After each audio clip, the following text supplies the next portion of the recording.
ہاں، بیت المقدس جو ہے اس روئے زمین پر دوسری مسجد یعنی اللہ تعالیٰ کا گھر۔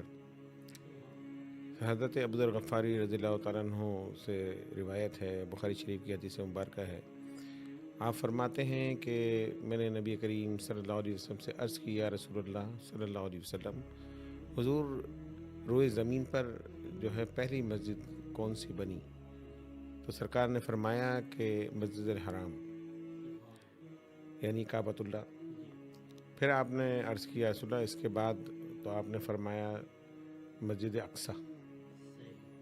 پھر آپ نے عرض کیا رسول اللہ صلی اللہ علیہ وسلم، حضور ان دونوں کے درمیان کتنا زمانہ کا فرق، یعنی کتنے عرصے کے بعد؟ تو آپ نے فرمایا کہ 40 سال کے بعد مسجد اقصی تعمیر ہوئی۔